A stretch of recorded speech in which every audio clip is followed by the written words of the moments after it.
يا مساء الفل أعزائي المشاهدين. النهاردة مجهز لكم رحلة مليانة صراع وتشويق مع أقوى 10 أفلام بتتكلم عن سباقات ومطاردات السيارات، من أول المطاردات المجنونة لحد أخطر المهمات اللي العربيات فيها بتلعب الدور الرئيسي. لو انتوا من عشاق الأكشن والإثارة يبقى اربطوا الأحزمة واستعدوا، لأن السباق هيبدأ حالا. ويلا بينا نخش على القايمة.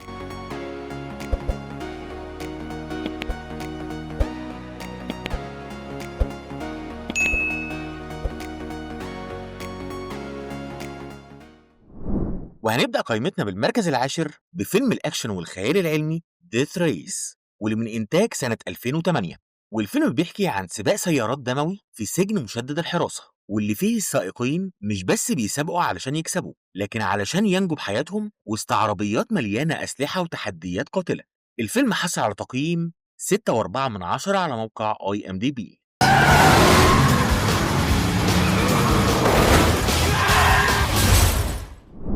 وفي المركز التاسع جه فيلم الأكشن والجريمة Gone in 60 Seconds، واللي من إنتاج سنة 2000.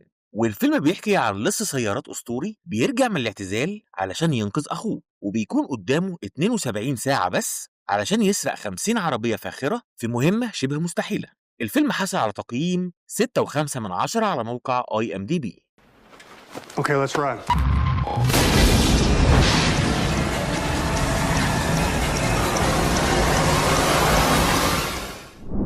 وفي المركز الثامن جه فيلم الأكشن والجريمة ذا ترانسبورتر، واللي من إنتاج سنة 2002. والفيلم بيحكي عن فرانك، سواق ماهر جدا عنده مجموعة قواعد بيمشي فيها في حياته، ومن أهمها إنه ينفذ الشغل من غير أي أسئلة. لكن لما بيكسر القاعدة دي مرة واحدة بيتورط في لعبة خطيرة مليانة خيانة ومطاردات. الفيلم حصل على تقييم 6.8 على موقع IMDb.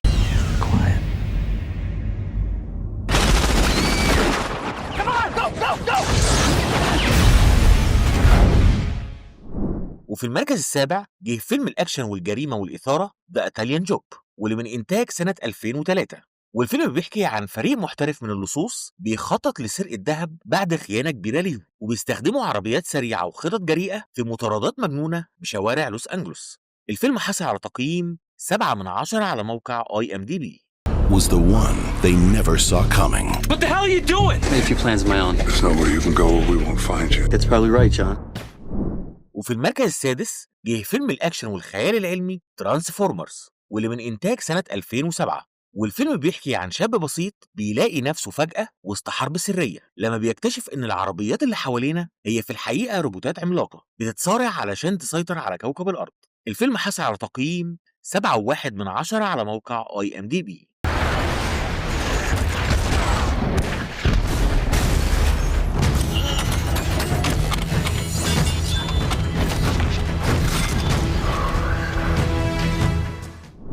وفي المركز الخامس جه فيلم الأكشن والمغامرة جران توريزمو، واللي من إنتاج سنة 2023.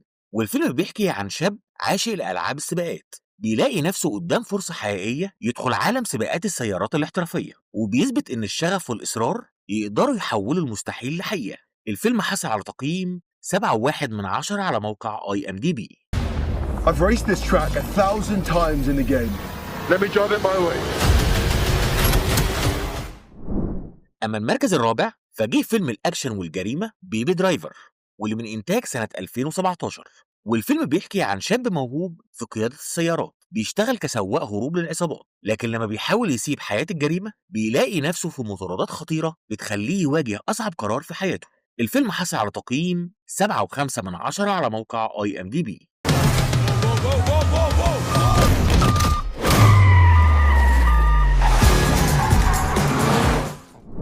وفي المركز الثالث جه فيلم الأكشن والدراما درايف، واللي من إنتاج سنة 2011.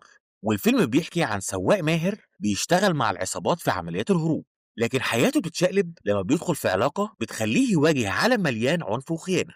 الفيلم حصل على تقييم 7.8 على موقع IMDb.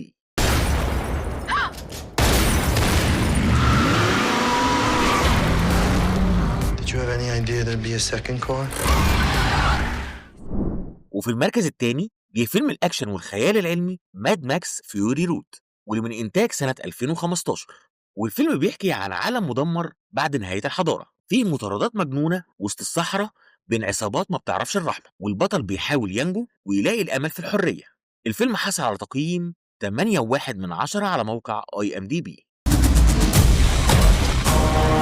Many times. Oh, what a day! What a lovely day! أما في المركز الأول فجت سلسلة الأكشن وسباقات السيارات The Fast and the Furious، واللي بدأت من سنة 2001.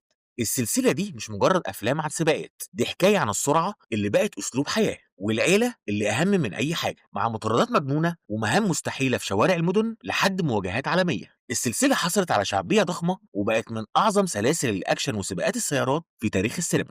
The most important thing in life will always be the people in this room, right here, right now.